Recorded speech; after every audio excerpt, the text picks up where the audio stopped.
Well, good afternoon, everyone. And to kick off today's COVID-19 update briefing, I'll start with some good news. Illinois has set a new all-time testing record with over 95,000 tests in the last 24-hour period. We're going to keep pushing that number higher and higher so that tests are as available to you as possible, whenever and wherever you need them. Find the site nearest you. If you'd like to get a test, go to online dph.illinois.gov/testing.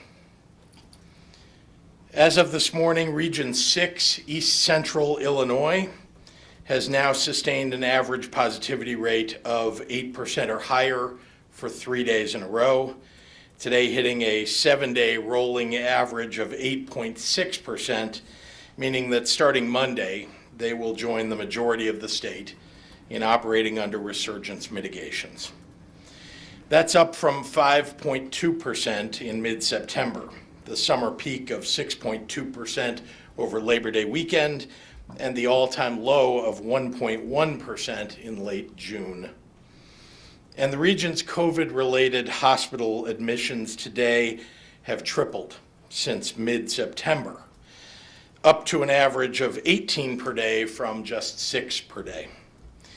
As I mentioned yesterday, we're deploying mobile testing to Region 6 throughout the weekend in Richland County today, Effingham on Sunday, in Macon at Decatur Civic Center today through Sunday, and next week, Region 6 will have a testing site from Monday the 2nd through Sunday the 8th at Danville Area Community College.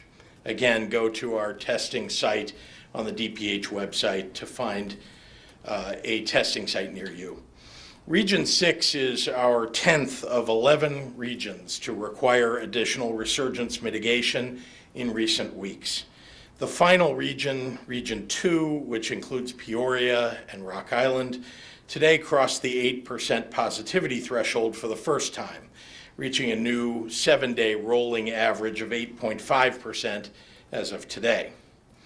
Barring an unlikely reversal of that trend, 2 more days at or above that 8% intervention threshold will bring Region 2 into mitigations in the coming days.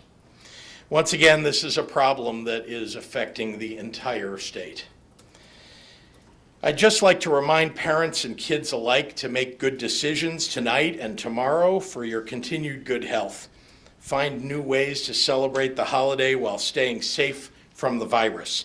And make sure you find a way to build that surgical or medical mask into your costume.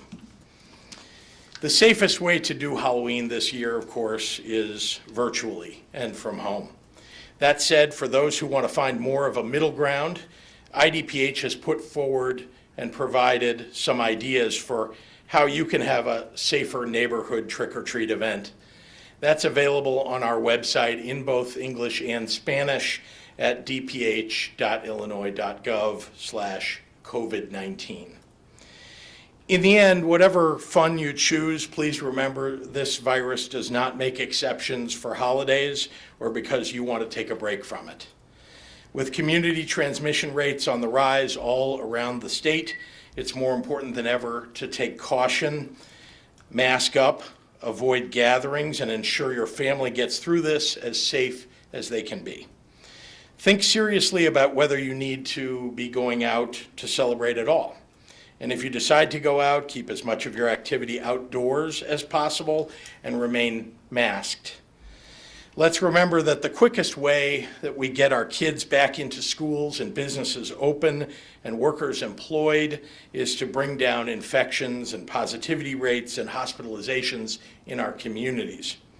And that means mask up, wash up, back up, and sleeve up to get your flu shot.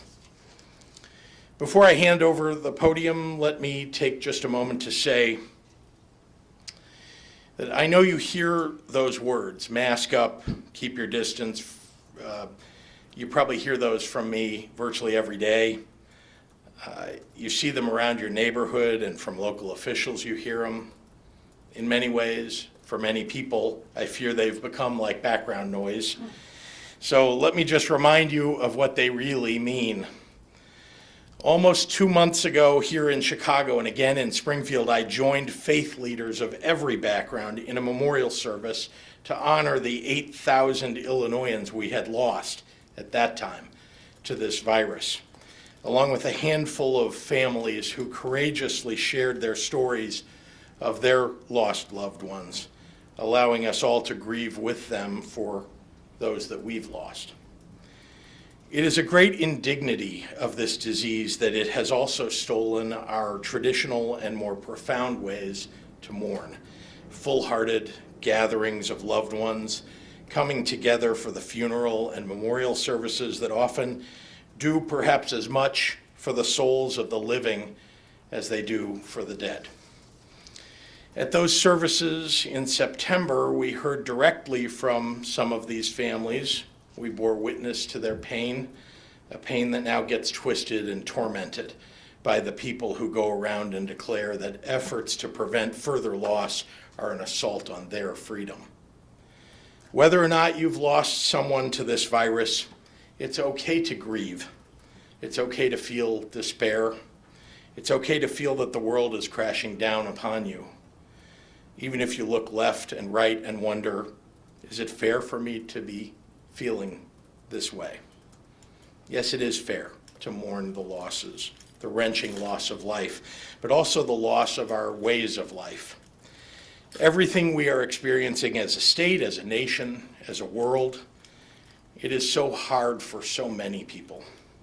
And it's harder still when some people act as if the loss of those we love, now nearly 10,000 Illinoisans, more than 230,000 Americans, more than 1 million people worldwide, is less of a loss because of their own personal circumstances.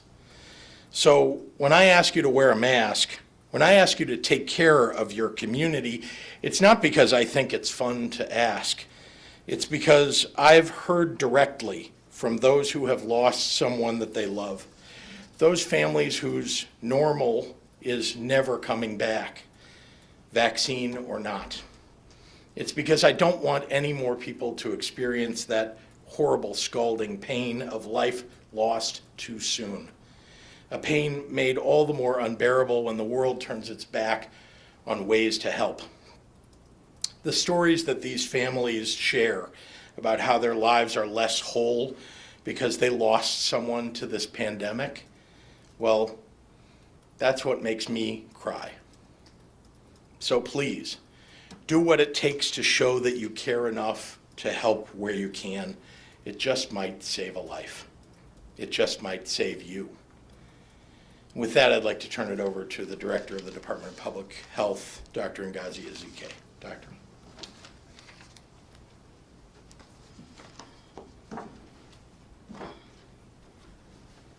Governor, thank you for those powerful words. Good afternoon. It's Friday yet again. The cases continue to increase, the hospitalizations continue to increase, and the deaths continue to increase. People can look at the numbers however they want to, make their own calculations, insert their hypotheses, but we're not going to deny that hospital beds are being used at a higher rate. Please ask any hospital executive across the state. We have more individuals in the ICU and we have more people on ventilators compared to just a week ago, 2 weeks ago. Overnight, 3,092 individuals were in hospitals across Illinois with COVID-related illness, and of those, 673 were in the ICU and 288 patients were on ventilators. Today, we are reporting 6,943 new cases of COVID-19. We've also been made aware of 36 additional deaths. To date, a total of 402,401 confirmed cases have been reported in Illinois and 9,711 deaths. As the governor mentioned, in the past 24 hours, more than 95,000 tests were reported for more than 7.6 million tests. As the governor also highlighted, it's great to see this record number of tests, but what the results show are grim. But even though the numbers are grim today, I'd like to remind everyone that the future is not fixed, and what we do today directly impacts tomorrow and the tomorrows after that. We still have the pen and the ink to author new chapters in this already sad, non-fictional narrative. But with our pens and our ink, we can write better chapters going forward. Please wear a mask today. Help prevent yourself and others from getting COVID-19. That will mean less hospitalizations in the future and less deaths. In a pandemic that has dragged on for more than 9 months, and with the numbers all going in the wrong direction again, it's easy to feel discouraged. We all feel discouraged, but you shouldn't feel like there's nothing you can do. There is something you can do. Public health officials might be running out of options, but you have the most powerful options within your toolbox. And it's the things that we have been saying from here, but we all have to do them. So please, let's take hold of our collective power. Let's take action today. Let's wear our mask. Let's watch our distance. Let's wash our hands. And my new W, let's wage war against flu by getting our flu shot. I know it's Halloween weekend, and I'm urging you to make pandemic-guided decisions, as the governor recommended. Indoor Halloween parties are just not likely to be safe. So let's do the right thing so that our next holidays will not give us a reason to mourn. I'll summarize comments in Spanish. Buenas tardes a todos. La verdad es muy simple. Los casos están aumentando, igual con las hospitalizaciones y también las muertes. La gente quiere ver los números de manera diferente y hacer sus propios cálculos, pero no se puede negar que se está utilizando más camas de hospital, más personas en la unidad de cuidados intensivos y más personas en ventiladores en comparación del mes pasado. 3,092 personas en Illinois estaban en el hospital con COVID-19. De ellos, 673 pacientes estaban en la unidad de cuidados intensivos y 288 pacientes estaban en ventiladores. Hoy informamos 6,943 nuevos casos de COVID-19, incluidas 36 vidas perdidas. Hasta la fecha se han reportado un total de 402,401 casos confirmados en Illinois y un total de 9,711 muertes. En las últimas 24 horas se informaron 95,000 pruebas para un total de 7.6 millones de pruebas. Aparte del número de pruebas que se hacen cada día, los números van en la dirección equivocada. Pero me gustaría recordar a todos que nuestro futuro no está fijado. Lo que hacemos hoy impacta mañana y los días siguientes. Usar una máscara. Si usar una máscara hoy nos ayuda a proteger contra COVID-19, lo que significa es que mañana no estaremos en el hospital con COVID-19. En una pandemia que se ha durado por más de 9 meses y con casos, hospitalizaciones y muertes aumentado nuevamente, es fácil sentirse desanimado. Pero hay cosas que podemos hacer, pero todos tenemos que hacerlos. Especialmente a los que celebran Halloween mañana, tengan mucho cuidado y practican los 3 M's. Muchísimas gracias para su apoyo. And with that, I'll turn it back over to the governor. We'll start with questions from the room and then go on to the computer. Here? Governor, I know you've been asked this a couple times in the last week, but and you said that you're not considering another iteration of the stay-at-home order.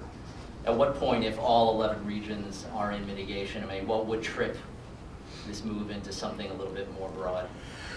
Well, as you know, in our resurgence mitigation plan, we have 3 tiers of mitigations, and most of the regions, 10 out of the 11, are in Tier 1. Region 1 is in Tier 2 because after several weeks, their positivity rate continued to go up. But when we impose these mitigations, our hope is, as happened with Region 4 and Region 7, when they tripped into the resurgence mitigations and then were able to come out of it, the resurgence mitigations are intended to start to bring that positivity rate down and bring, hopefully, hospitalizations down and so on. So we have the option of going to Tier 2 and Tier 3 for each of the regions. So stay-at-home is not something you're even looking at right now? It's not something I'm considering now, no. Just one question for the doctor, a medical question. Do you have a current R0 and what it's, how that compares to the low water mark over the summer and compared to what it was also in the spring when it was at the high water mark? Well, definitely, it's not at 1 or below. We have to get our most recent calculations. I know that is produced by my team. I think the last one that I saw was 1.6, but I can get the most recent number at our next meeting. I wanted to ask about restaurants. I'm sure you know 37 restaurants in McHenry County are vying to stay open, 5 in Park Ridge, 1 in Barrington, and the IRA, Illinois Restaurant Association, came out today saying that they're moving forward with legal action after these new mitigations because they say this will be disastrous for the industry and their workers, and they're going to file an amicus brief. What is your reaction, and do you feel like you're losing control of the people of Illinois? Well, we're talking about restaurants and bar owners, yeah. and so let's just say very importantly that there's no doubt that people who run businesses in the state, and particularly the restaurant owners and bar owners, are suffering, as they are all across the nation, I might add. If you look at many other states, there's been significant drop in capacity allowance in those states, or closure altogether. And there's no doubt that there are many that are suffering. And as you know, the state has provided big grants, the business interruption grants, for, well, now around 2,000 of those bars and restaurants, and will continue to work to provide them some mitigating financial support. But you know, the fact that bars and restaurants are more dangerous places for spread, they're really amplification points for people who are sick, who go into a bar or restaurant. It's very easily spread in that environment, as many, many studies have shown. Just to remind you, we're talking about a CDC study, we're talking about studies that have been published in the Journal of the American Medical Association, in The Lancet, many international journals.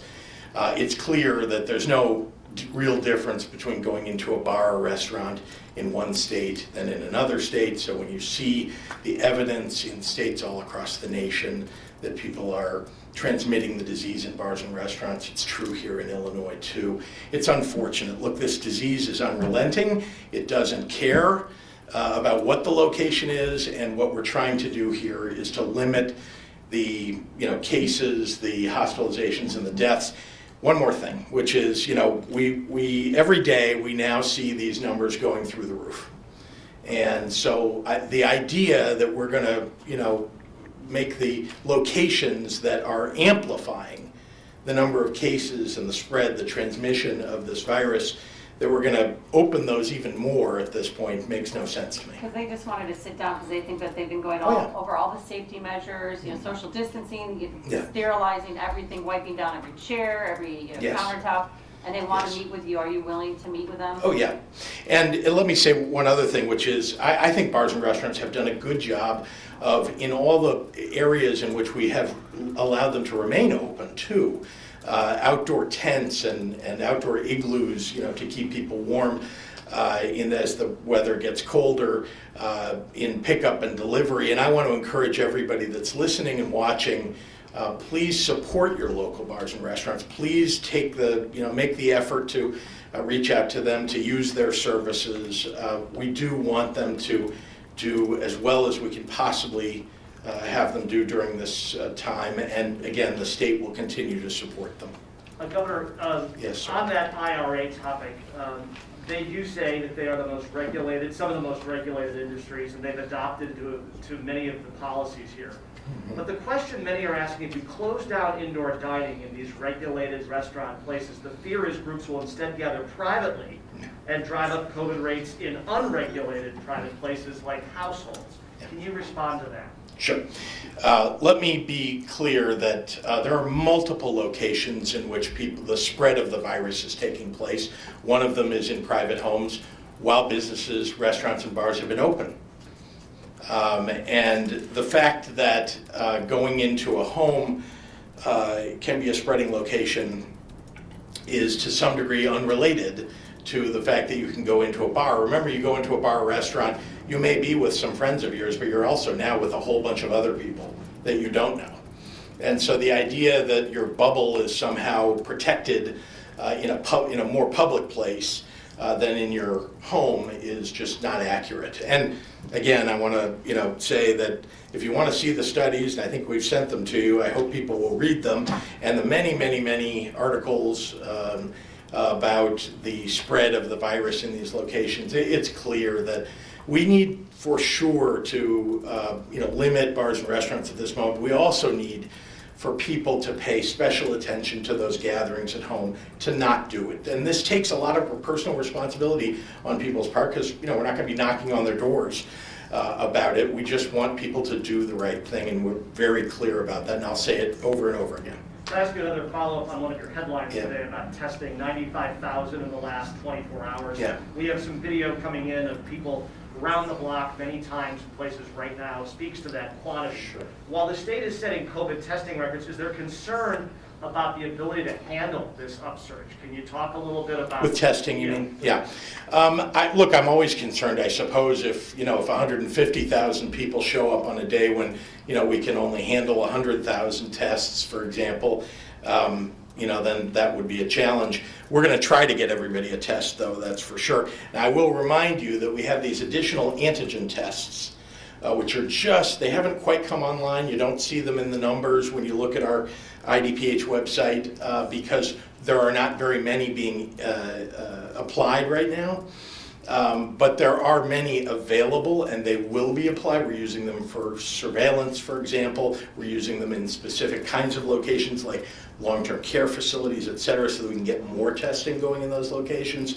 So you'll start to see those in the numbers coming up. But yes, I always worry about not having enough testing. It's why I've been on top of testing from day one, and it's why I'm happy that we're where we are. But 95,000, just to be clear, is nearly the top of the nation. That doesn't say anything other than we're working really hard at it, and maybe better than many other states. But I worry. Yeah, every day I worry. We'll do one more in the room. You told the IRA yesterday that you're going to give them the data, and did you hand them that data? And also they're worried about the 2 weeks will turn into 2 months, will turn into 4 months. For keeping restaurants closed, for in-person dining. No, I want to get restaurants and bars open as soon as possible, and I've told you that if you look at the resurgence mitigations, if we can get regions down to 6.5%, we can reopen to where we were before. 3 days straight? 3 days, yeah, but it's 3 days. It's really not, it's not that 2 long. weeks? It's not a week, it's not a month, it's 3 days. We do need to bring those rates down. We're working very hard. One of the reasons for the resurgence mitigations is, in fact, to bring those numbers down.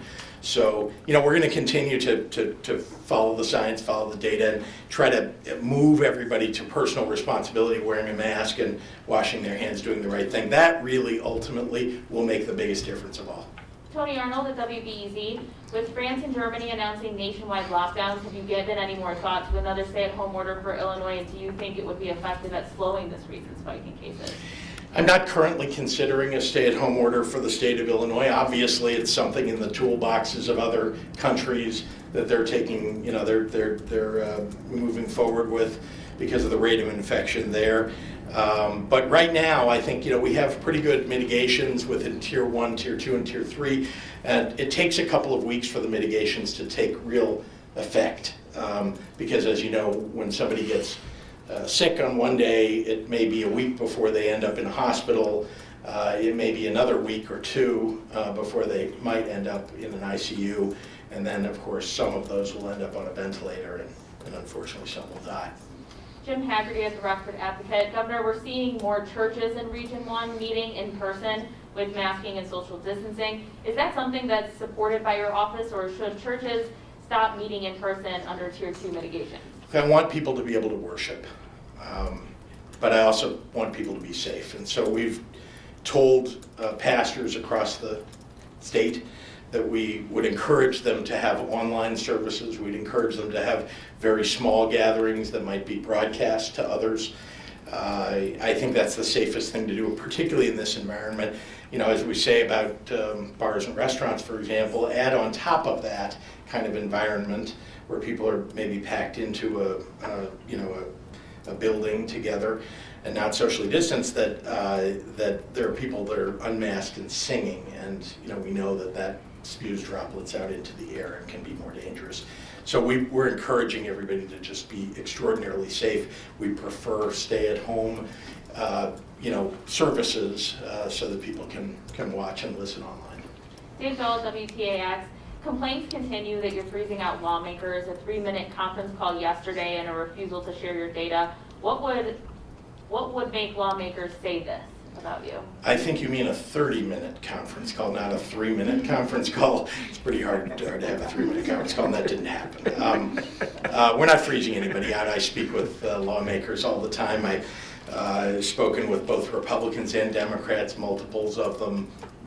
Over the last 2 weeks, I probably have spoken with 15 or so members. I can't get to all 177 members of the General Assembly all the time, and I hope that they would call me and call my office if they need something, if they want to discuss these things.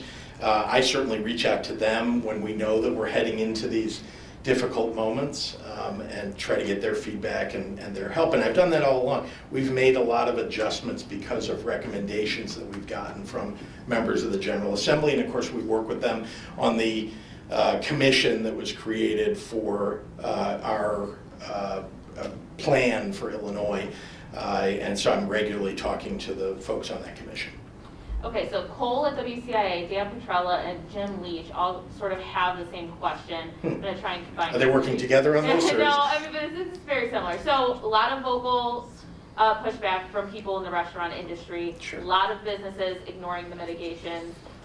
How long will it be before businesses start seeing their licenses revoked, and what sort of other enforcement are you looking into to make sure that these businesses are following the mitigations? Well, the most important thing is for local leaders, local law enforcement to take responsibility here. That's been true all along. Some have, some haven't. There are local governments that have put in place mask mandates that have fines associated with them. There are local governments that have taken this seriously and had law enforcement warn, which is all we've really asked, is go in and warn these locations that you're overcrowded. We need you to reduce the number of people in it. Maybe a dispersal order of some number of those people might come after that, and it's only on a final visit that the possibility of a fine being issued might take place. So, but that's been happening. The warnings have been happening in, I think, 37 counties. You heard the ISP director say that here just 2 days ago, I believe. And those citations have been issued in 5 counties. So we're continuing to enforce as best we can, but we do need the cooperation and help from local officials. Ryan Boyles at Health News Illinois, you recently said Metro South Hospital is being kept warm as a potential option in case there's a need for an alternate care site. What's the latest with the other alternate care facilities identified earlier this year, like Westlake Hospital, Old Advocate Sherman, and Vibra? Yeah, we're not currently looking at using those facilities. They're not under contract with us. As I understand, those contracts have waned, and we might come back to those facilities if we would need them. I hope we will not. Kelly at Block Club will be our last question today. Is the state planning to provide any more tax relief for small business owners hit hard by the pandemic?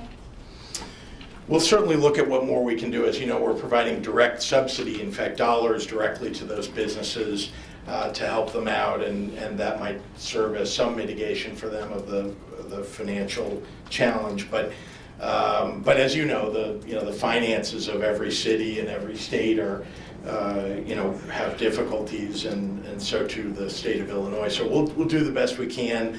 but we are going to need help from the federal government, as I've said all along. Oh, sorry, I forgot 2 questions. Okay.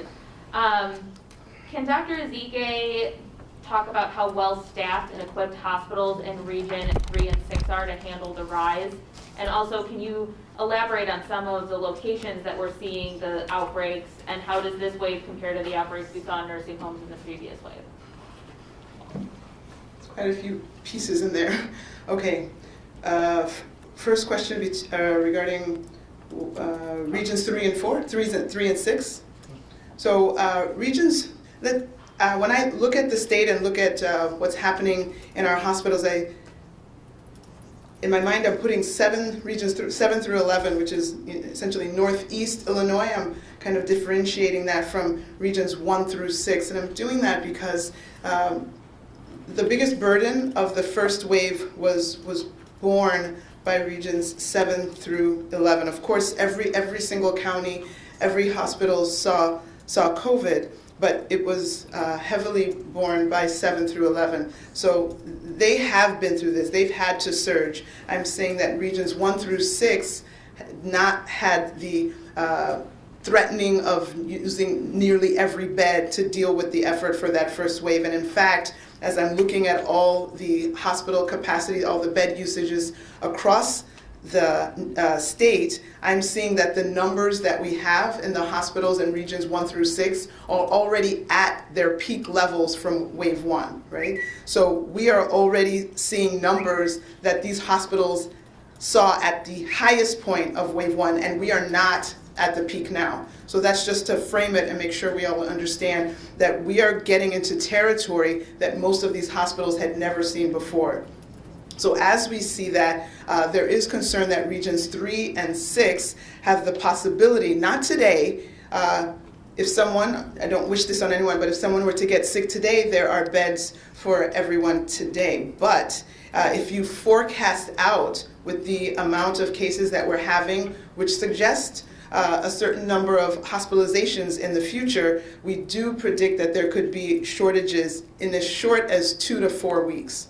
And so we have been on the phone, my team, with hospital leadership, with the Illinois Health and Hospitals Association, to discuss what the plans are to ensure that if someone is coming, whether it's for COVID, whether it's for a flu-like illness, whether it's for chest pain and an acute MI, a heart attack, or a car accident victim, that there will be beds for these individuals. And so we are talking through those very important measures to make sure that we can deal with what we are going to see in the pending weeks and months, but also understanding that we can make sure that we have fewer cases by stopping infections today and tomorrow. And are most of the cases still 20 to 29-year-olds? And that's driving the total positive cases, but they don't form the majority of people in the hospital. Can you talk about the capacity, what you just said, for the 1 through 6, 2 to 4 weeks? How is 7 and 11 through 11 looking in that regard? So the numbers that we're seeing in regions 7 through 11 is not anywhere close to what the peak was for the first wave. So that's what I'm saying. They are not in a position, they're not currently in a position where they're already higher than what they've seen before and not quite sure how they would surge to another level. They are not close to the numbers that they saw at the peak. So there's a big difference between regions 1 through 6 and 7 through 11. Yeah, I think you got that. Okay, great, thanks. And then, sorry, this is the last one. Sure. It's from Mary Ann Ahern. Governor, can you please react to Mayor Lightfoot earlier today saying she's worried about businesses, especially bars and restaurants, and doesn't know if they'll be able to come back, and she insists bars and restaurants are not the source of spread in Chicago, but rather it's personal gatherings, and she would also like Dr. Ezike to respond to that as well. Sure, I think I answered that a little earlier in this press conference, but I'll say, first of all, that as I have believed all along, the effect on businesses of this virus is tragic. I mean, it is, and it isn't just bars and restaurants, it's retail, it's all kinds of businesses that are affected, and livelihoods. Many people who have suffered the loss of a job as a result of this virus. So I grieve for them, and I also want to provide them the best support that we can. But let's be clear that there is ample evidence, and I'm going to once again hold up for everybody just the packet of just the beginnings of the studies that exist here about bars and restaurants that we provided to the press and to many local officials who've complained about their bars and restaurants, for example, or the chambers of commerce or restaurant owners, and remind you that people are dying. Period. We just had 6,900 people detected with coronavirus. That's more than we've seen ever in this state, 6,900.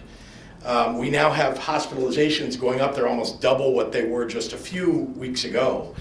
And this is extraordinarily dangerous. This is an extraordinarily dangerous time. And as a result, we must do everything in our power to keep down the infection rate. And that means reminding everybody not to have parties in your home, to make sure that you're keeping your bubble small, your nuclear family if you can, making sure that if you are going to see people in a private setting, that everybody wears a mask that isn't in your private bubble, or that you keep 6 feet apart.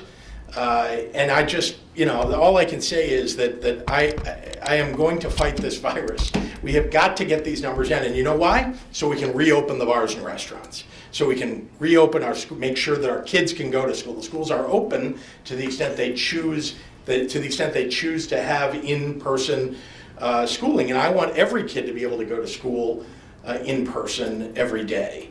And so we have got to bring down these numbers so that we can restore the businesses, restore education. We can get there. I know we can. Okay, thanks everyone. Thank you. Thank you for not wearing a